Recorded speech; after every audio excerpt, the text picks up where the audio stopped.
So if you were ever traveling with Mr. Arthur Priest or Miss Valley Constant Jessup, I would suggest finding another ship. Any other questions? Yes, madam.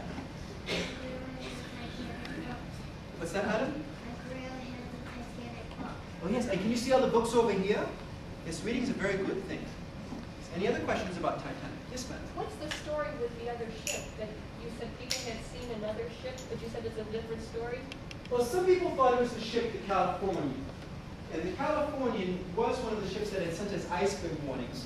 And coincidentally, I told you how the telegraph operators were frantically trying to send messages for the passengers. They were so backlogged, and they had finally reached a land-based telegraph operator in Canada, that when they got this one last message about icebergs, Mr. Phillips actually had it up to here. So he told the telegraph operator of the Californian to just shut up, I'm sending messages for the passengers. So the telegraph operator on the Californian shut off his telegraph and he went to sleep. So they never heard the messages for help, you see. Now, they did see the rockets being fired, but the rockets looked very far away. It didn't look like distress signals to them. They thought that a ship was simply entertaining the passengers. And the ship that they saw didn't look like Titanic either. It was a much smaller ship. And what many people think is the Californian was actually about 15, 20 miles away. So even if it had made straight away for Titanic, it would be too late to save anybody, because there was a very large ice field in between. But what most people think is there was a ship in between the Californian and in between the Titanic. There was a Norwegian fishing trawler that was fishing for sea lions illegally. And once it saw the Titanic sending for help, it had to decide, do we rescue the people, or do we get out of the water so nobody catches us? We think they got out of the way. Nobody knows for certain, but that's the story that I'd like to believe.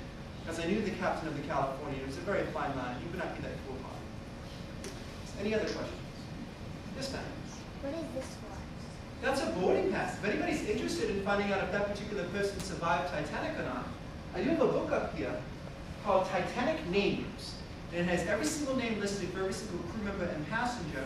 And I'll be welcome to assist you after we're done to see if your name is on here. Although I know many of the names offhand, but not all of them. Because you see, there were over 2,200 people on Titanic. So I can't recall everybody.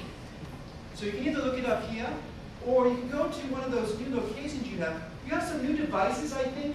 They're computation devices. They have a computer, yes. And I believe on your computer you can go to these spider locations, I think they're called. Is that correct, Tim? Spider locations, that sound right? Web what? Website. Oh, website, yes. My understanding is there was a website, and I have an Encyclopedia Britannica at home, but there's an Encyclopedia Titanica on one of these websites. .com, whichever that means. So if you go to encyclopediatitanica.com, you can find the names of those people there along with some biographies you see. Great.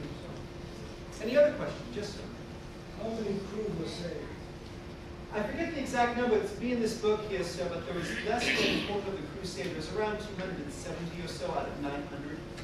As a percentage, the crew took it the hardest, you see.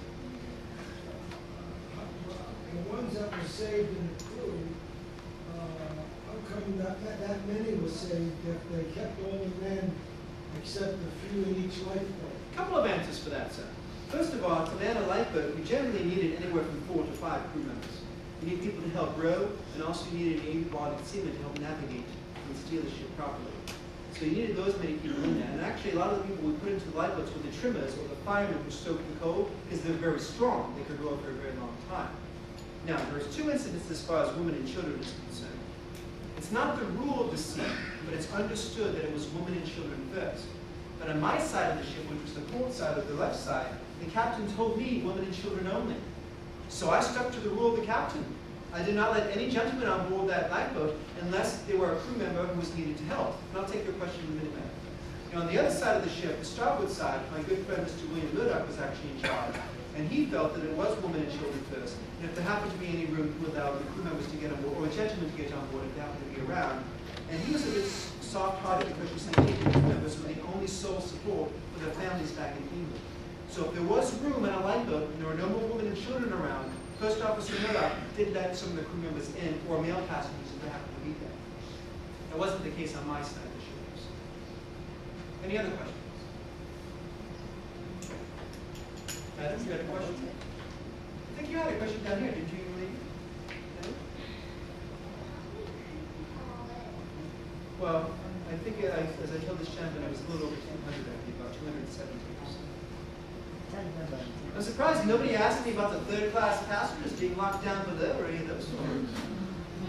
Is anybody curious about that? Yes. Yes, you are? Have you all heard a nasty rumor that we